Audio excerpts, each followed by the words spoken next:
So there are different views of the Lord's Supper. Number one, kini gitawag nga transubstantiation. Transubstantiation. Kung saan man siya? Ang kini nga transubstantiation is the official teaching of the religion nga most of us nga mo atong namatan. And that is Roman Catholicism. And no offense, ang pasabot ni trans means change and substantiation means substance. Sa ito pa, idea ani transubstantiation during sa ilang gitawag na Eucharist. The idea is that when the bread and wine are blessed by the minister or by the priest during the Mass, the bread and the wine are transformed into the actual physical body and blood of the Lord Jesus Christ. God never teaches us to be a cannibal. Nga even child sacrifice ang pagkaon o karne, i-dili din siya sa Ginoo. And it's not to be understood sa pag-inguna ni Kristo nga literal na ito nga sabton. Nakano din nato ang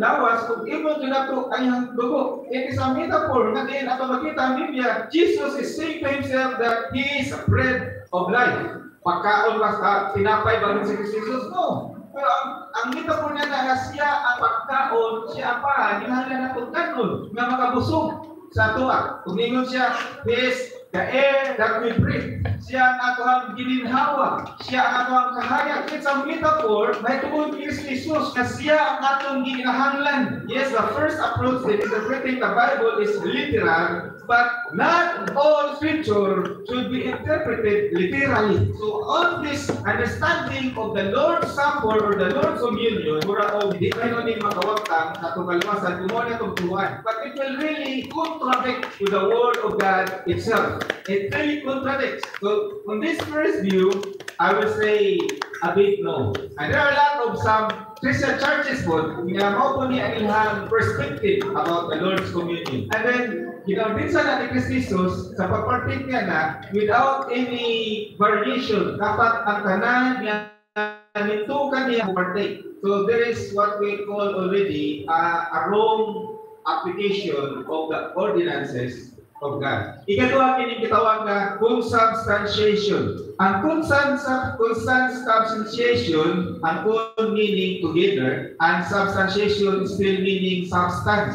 Ang kini nga concept, this was been fathered by Martin Luther. Rather than changing completely the substance of the bread and wine, coexist with the body and blood of Christ in the Eucharist, Jesus Christ is present in and with and under the bread and wine whenever the Lord's Supper is celebrated. Wala siyang nahimong literal na lawas o dugo ni Kristo. Kung isip yun ang atong simbahan o communion ni Martin Luther, sama ko na siya sa sponge na full of water.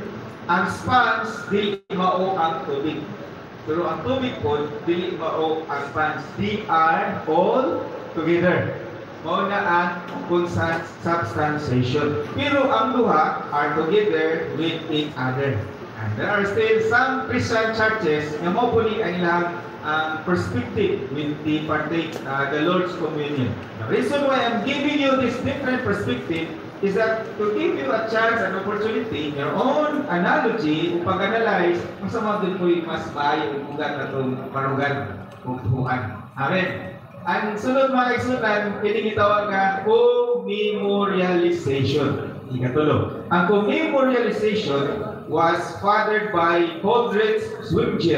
He was also around at the time of Luther and John Calvin, during the 16th century, so contemporary ni. Ingon siya, Christ commanded us to do this in remembrance of Him. When we partake the Lord's Communion, kuhaton ulit nato aron sa paghinumdum sa iyahan. Nga siya himugso, siya nabuhi, siya namatay, o siya nabanhaw. Every time na mo partake ka, ato nang hinumduman that there was a God who became man in the flesh, born of the Virgin Birth. Niya nabuhi na kinabuhi doing God's will, nga namatay after 3 days na banaw. Kung sa pagbuhat nato nini nga communion, atong hinumduman ang siya, yung mga buhat, hangtod sa iyahang pagbalik. Amen. And that is all it is, an act of remembrance. The bread and wine are merely symbols. Bread and wine, symbol of religion. Sama sa cross, symbol of Christianity. For the general Christianity, the cross without the image, nag-represent na of Christianity. But when we talk specific religion, the cross with the image stand for the Roman Catholicism. A symbol of Roman Catholicism. And for Islam, the crescent half moon, muna ang symbol sa Muslim na paglulunan. Sa ito pa, ang tinig memorialization, ang bread o ang wine is just a symbol. Buhaton nila ito aron sa paghinumdum niya antod sa iya pagbalik, reminding us that Christ's body was broken for us. Namatay ang lawas ni Kristo Jesus para natong tanan. Aron kita maluwas kung kita utuo sa iya mga buhat. O ang iyang dugo was also a symbol that without the shedding of the blood, there is no remission of sin. Simbolo na dyan. Amen? Ang ikaupat po, inikitawag na co-spiritualism. Together yapon, ang word niya po, niya spiritualism kay spiritualize. So may pasabot na ini. Si John Calvin, isa po na amahan namin. John Calvin niya po, contemporary ni Apollos. Known as the spiritual presence or real presence view. Mga po spiritualism. Ito strong issue in the Roman Catholic. Against siya sa Roman Catholic. Ano yung maging flesh and blood. Kung ano pa ang makapartake sa lawas ni Kristo, ang mga membro ra, pinapari ra yung kainom sa dugo. Against sila na si John Calvin. Pero, he definitely disagree with Luther. O kang Zwingli po, yung mga isuko naman si Luther o si Zwingli sa ilang perspective. But he didn't go far enough. Yan na siya, the Lord's Supper is more than just a memorial. Lord's Supper kuno, mas dabaw pa kuno sa paghandong o paghandong raw. Yan na si John Calvin. It is certainly symbolic, but the symbols go more than merely represents. It actually brings us the presence of Jesus Christ and His benefits. Pamoni karon ang co-spiritualism ni John Calvin. Sila mo partake ko na ta sa communion, spiritually, kita ko no, idala dito siya Bruno. Kaya nagpartake ta sa lawas o dugo ni Kristo Jesus. But during that time, this divided the views about the Lord's Communion. Christ as human body is locally present in heaven. So, naman sa langit ang lawas ni Kristo Jesus. Kung naipartake ka to, aning ang view, di na kinalang muari sa kalibutan. Kaya nikahin ni Kristo Jesus sa kalibutan ito, no, mao naman itong paghaharik niya. Kaya ito, pag ipartake ka to, ang ato mga espiritu, kung mawa sa mga lawas, kung saan kayo libertad maka-feel of ka ng goosebump, especially if you are really sincere and you have this connection with God, something, you mo ma-feel. Praise God, kung naagyan po yung mga kasuhan, na mo nilang perspective. Anyway, Diana said, John Calvin said, it doesn't have to descend in order for believers to truly partake of it. Why? Because the Holy Spirit, sakto ko na, the Holy Spirit makes true fellowship possible here and now. The Holy Spirit is Christ, and Christ, He lifts us to the heavenly to feed on Christ. And those who eat the bread and drink the wine, in faith, also by power of the Holy Spirit, actually being nourished by the body and the blood of Christ. And if you ask me personally, asay mas maayo o tuol sa kamaturan niya itong barugan, gawaton niya pagtulutan. First literal interpretation of that, and let us make it personal at even Jesus do this in remembrance of me.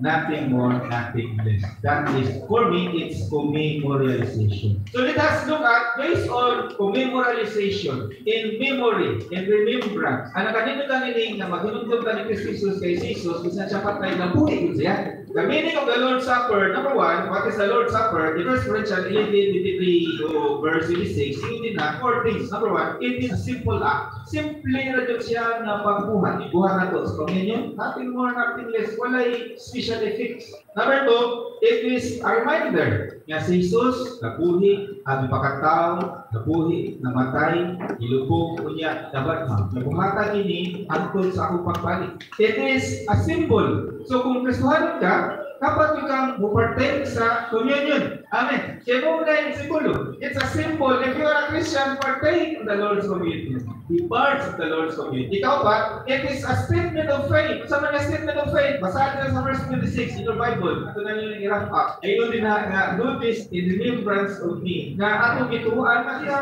Ipakatao, buhi, namatay, lubong, nabanhaw. Iwato na ito, atong sa pagbalik. Statement of faith. Yung ituon ta, natin pagtuon na na. Ito ba mo na na? Who should take the Lord's Supper? Kaya mga na karoon sa man muapil sa communion or the Lord's Supper. And there was this debate. Ang Lord's Supper literally is really sa itong panahon na karoon as Christianity evolves. During the practices sa Lord's Supper, during the Lord's Supper in this Jesus, it was really eating of bread. And the context is fellowship. O ang symbolizes niyang tubo, it's really a grapes wine. Sa mga panahon ng karoon, nag-evolve naman, lili mga bukang daghan mga membro, yung pila ka sakong paan, we evolve, and as you understand that it's just as if, pero wala ito giwagtang ang sanctity o ang reverence. So who should take the Lord's Supper? For one, only those who already believe, who believe in Christ our Lord Jesus, in Mark 14:22-26, who are already a disciple. So how do I prepare myself? How do I prepare myself for it? Therefore, whoever eats the bread or drinks the cup of the Lord in an unworthy manner will be guilty of sinning against the body and blood of the Lord. A person ought to examine himself before he eats of the bread and drinks of the cup. Sa tuwa nga sakramento duha yun, the Lord's Supper and baptism. So magpasalamat ta nga naay Lord's Communion. Kaya naman, it is during the Lord's Communion when you take bisan nakasala ka, di na rason nga di ta mo partake sa communion because it's an opportunity to recall ourselves. Yan sakto na to atong ginabuhi. Mahinulso na po ta, mga ito ta pasaylo sa Ginoo. Mga di ka mag-communion yan. Lunes na po, makasala na po ta. Sige lang, basta taga-communion, mga ito po ta pasaylo sa Ginoo. Because we all have struggles. We are all human. We commit sin. We can get tempted. Pasalamat talaga na makadirita ta pangay pasaylo sa Ginoo. Well, kung ako tayo nabuhat ng mga sala o kasigatan sa atong isikat tao, normal lang ako na do not feel yourself nga dili angayan and you are worthy. Because wala dili angayan tubangan sa pinitang tanan wala angayan. Muna, with all humility, angayan ka pasaylo sa Ginoo. Atong examine atong pagalingon. Yung sayo ba yan? Dali kita makakita sa sipiat na sa uban. Yan kita kakita. Nanapot sipiat. Nandun po ni Kristo Jesus, ginagdan siyang babae ng mga sasala. Ipabato dyan, pahugman niya. Yan at Jesus, atong walay sala, mo yung unang bato. Makangan niya, pagkanaon niya, nagawa ang mga nakapusa sa iyahan. O, pasaylo. So, ato yung examen na ito, kung inanin lang matapos-apos, kanang ito, di kaya na ito nga magsitag, pag-imantay, pag-ilabot, pagkanaw sa sayo sa uban. Kaya the more tang understanding, forgiving, yung mas nagkanon. Because we all fight our own struggle before the Lord with His help. So atong examine, the number 2, atong ikumpisal sa Ginoo. 1 John 1:9. If we confess our sins, He is just and faithful to forgive us and cleanse us from all our iniquity. Kunya, ikatuha, ay katulong, recommitment. Imposible nga o damo lagi ka sa imong relasyon, sa imong kaparis, sa ako na, isudlan naman natin mo. Pertingali, ibukata ka kay mga buta dyan kay imong mga anak. Pertingali, sa trabaho, dali sa sin, kasi mga problema, sa bahanan, nagano'n na ka, magkita ka sa mga problema, gusto kang magpalinawon ba? Balik na lang po ka. So God is talking to you. Okay? You are a family behind. A family nga walay problema. Gabo na simbahan. Kung naman kayo makitaan nga simbahan, nga pastor nga walay problema, ikaw mo maghatag nitong demand. Di maka-perfect. So God is, when we partake the communion, we need to recommit our life back to God. Our relationship to God, our relationship to our loved ones, binikanan ka sa mga anak ka nga kung sa mga nabisay na sakitan ka, nundumi at ang tema karon na family. Opo ni atake sa iyawa. Opo sa iyawa. Ay mahang relasyon sa mga pamilya. So kung magpadagat, pero mapasalamat ka sa Ginoo na gitawag ka Ginoo nga destiny helpers. Padala sa Ginoo para sila dinaganahan ng taga, dinaganahan ng istorya. Pero God is giving and creating opportunity nga maupay ang relasyon, mag-experience Ya kung mao kinagani, good assist na lang na nagkasayuay na mo, ay nag-discute itong mga bindumi, i-recall pa pagbahin ng mga hinanakit, hindi ginapakuan. Amen. The goal is reconciliation. Dili na ng condemning, judging, finding out, isa pa nakasala, i-recall pa kung sa ikuan. Let's move on forward. Di ba na maka-move on forward, kung ato muna is recalling what has been done, wala na tayo mabuhat. And that is not Christianity, kung muna ito ang advokasya. Ikaw pa, restoring relationship. Maningkamot ka, ma-restore ang relationship. Yan, kung pilit na magigani, ma-restore, basta sa ato nga end, where it's mostly everything na ma-restore ang relationship. Because at the end of the day, when God is going to account us, at least we can say to God, Lord, I have done my part, I have done everything. What did siya mo work out? And let God be judged, kaya mo padayon ka.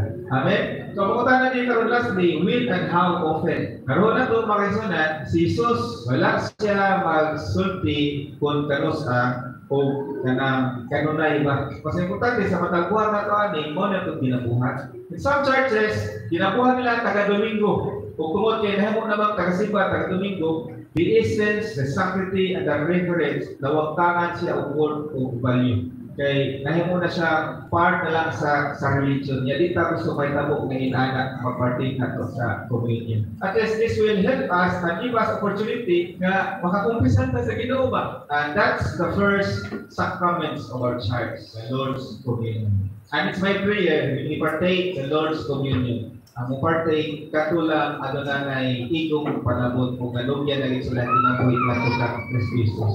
And to not loosen his reverence and sanctity, ina-discourage sila to ng mga bata kanang muapil. Iwa pa na sila kalibutan.